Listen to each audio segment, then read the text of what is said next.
Nos enlazamos de volada con las palabras de secretario de Gobierno, Miguel Ángel Osorio Chong, que está dando un aviso acerca del comisionado para la paz en Michoacán.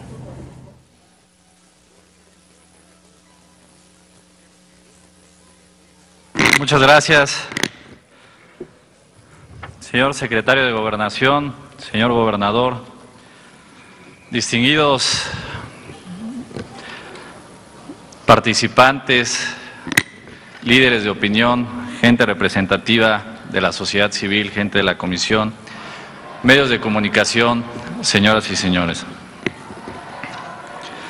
Ningún Estado libre y soberano, miembro de la Federación, puede ser un Estado fallido. Ningún Estado miembro de la República está y debe estar solo. La democracia no divide, por el contrario, unifica. El Estado de Derecho es la causa fundacional de la nación y de nuestra identidad como mexicanos.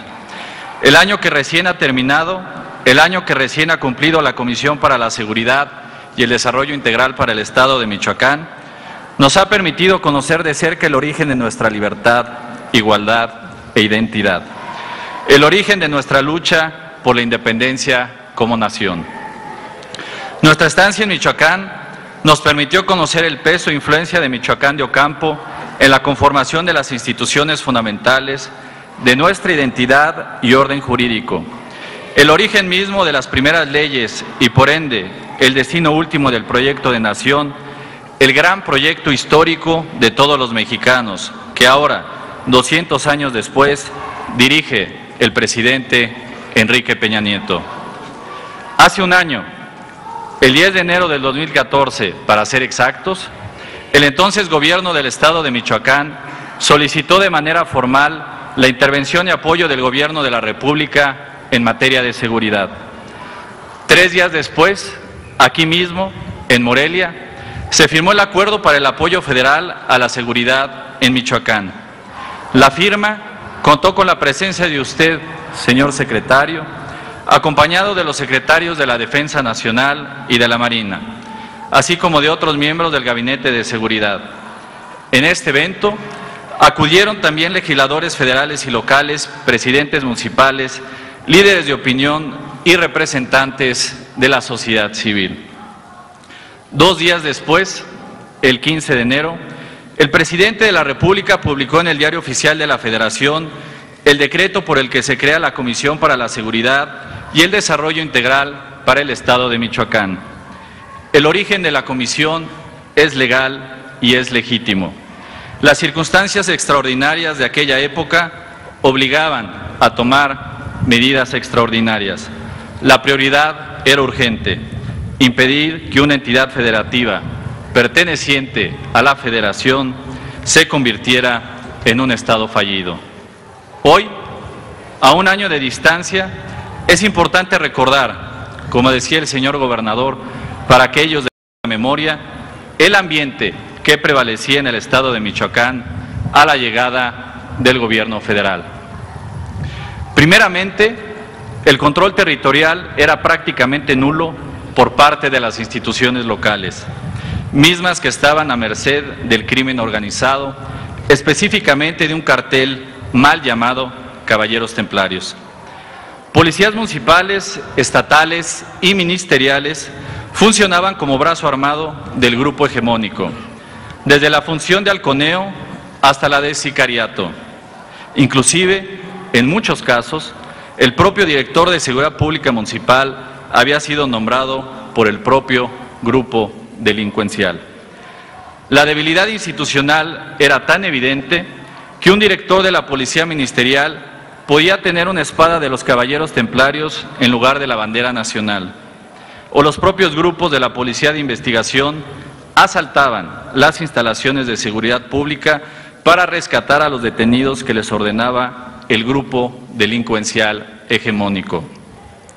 Esta infiltración, y por qué no decirlo, hasta complicidad del crimen organizado, llegó inclusive a las más altas esferas del gobierno estatal y a varios gobiernos municipales. Los centros penitenciarios, los cuales de manera inédita tenían excedentes de espacios libres para internos, estaban bajo el control absoluto de líderes delincuenciales.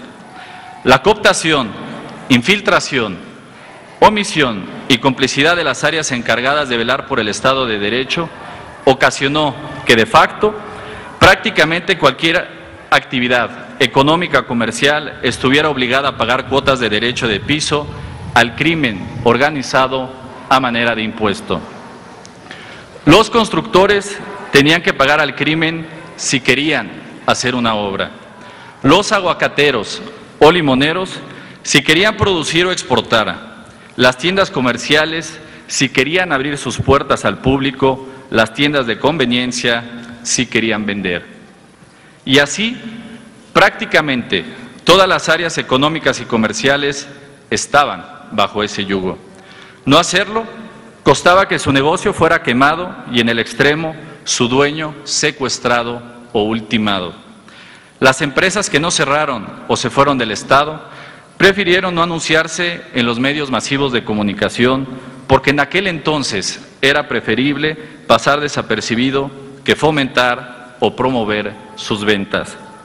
Cada mes se tenía que pagar. Pequeñas tiendas como tortillerías o expendedoras de bienes básicos de consumo tuvieron que subir sus precios para poder pagar la cuota impuesta por el crimen. Cuando estos pequeños comerciantes acudían ante sus autoridades, la respuesta era todavía peor. Ellos mismos tenían que pagar al crimen organizado por obra convenida o por fondo depositado en su cuenta. El nivel de penetración era tal o fue tal que el propio grupo hegemónico sabía el día y el monto exacto del dinero que sería depositado en las tesorerías municipales. La actividad minera pagaba por extracción, traslado, procesamiento, almacenamiento y hasta exportación de cada tonelada de mineral. Esta actividad, junto con el cobro de derecho de piso, se convirtió en la principal fuente de financiamiento del crimen organizado. Los secuestros eran cosa de todos los días y los homicidios ni siquiera se contabilizaban. Muchos michoacanos tuvieron que enterrar a sus muertos sin contar siquiera con un certificado de defunción. El crimen organizado determinaba los días de corte en actividades agrícolas, así como las empresas que debían empacar, a quién se tenía que vender e inclusive a qué precio. La delincuencia organizada tuvo tal control del territorio michoacano que de cobrar de derecho de piso a aguacateros y limoneros, muchos de estos fueron despojados de sus huertas o estos dueños vendían al precio que el crimen organizado determinaba. Si no lo hacían ellos, lo tenían que hacer sus viudas días después. En no pocas ocasiones, estos actos fueron formalizados con la venia de la fe pública o notarial. No se podía denunciar porque la consecuencia era la muerte y por tanto muchos optaron por el silencio, la resignación o el éxodo hacia otras tierras. El turismo era nulo, la vida nocturna vacía, los espectáculos masivos dejaron de venir a este estado y las empresas empezaron a cerrar para no tener que ser objeto de la violencia y de la extorsión. Los gritos de independencia se convirtieron en celebraciones sin gente. Los policías federales eran ultimados en emboscadas. Una llamada telefónica de amenaza podía detener el nombramiento de un alcalde sustituto en el Congreso Estatal. Mujeres, esposas e hijas fueron raptadas por semanas solo para ser devueltas bajo el yugo de la violación, el embarazo no deseado y en casos extremos nunca fueron devueltas, ocasionando con ello la destrucción del hogar familiar sin que los padres o esposos pudieran hacer algo al respecto. En síntesis, se llegó a una profunda debilidad institucional que la sociedad michoacana tuvo que acostumbrarse a vivir con miedo, totalmente resignada y con un sentimiento permanente de abandono por parte de sus autoridades. A todo esto había que sumarle dos variables que hacían el reto todavía más complejo. Primero, que el verdadero líder de toda esa estructura criminal transitaba anónimamente bajo el amparo de su falsa muerte. Segundo, que las finanzas estatales estaban prácticamente en quiebra. La deuda del Estado creció exponencialmente. Existían pasivos de años atrás a proveedores que se encontraban en quiebra y el andamiaje legal, traducido en leyes, permitió que los recursos públicos pudieran desviarse con total impunidad.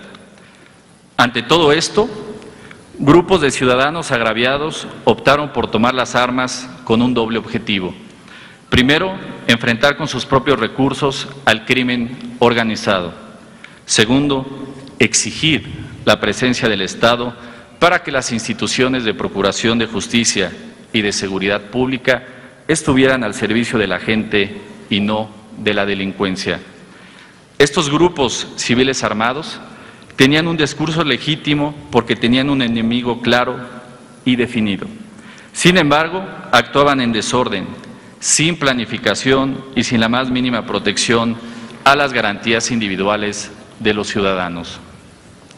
Estos grupos tenían la voluntad, pero no la capacitación para proteger a sus comunidades en sus derechos. Más aún, su propia idiosincrasia los llevó a asumir que la victoria era avanzar a cabeceras municipales cuando su verdadero éxito había sido abrir los ojos de toda una nación y sacudir las conciencias de millones de michoacanos. Su nacimiento incipiente y la necesidad de enfrentar a un enemigo poderoso los llevó a que su reclutamiento fuera masificado, esto es, siendo un solo el enemigo, cualquiera podía sumarse. Esta situación obligadamente generó un riesgo latente que posteriormente se convirtió en una realidad. Muchos de estos grupos, y ante su crecimiento exponencial y sin control, fueron cooptados o infiltrados. Había hombres valientes, pero no necesariamente eran los mejores. Ante los vínculos parentales y comunitarios, surgió la oportunidad del perdón como una forma de reclutamiento para tener mayor fuerza para enfrentar al enemigo. Un enemigo que, por cierto, se fue transformando.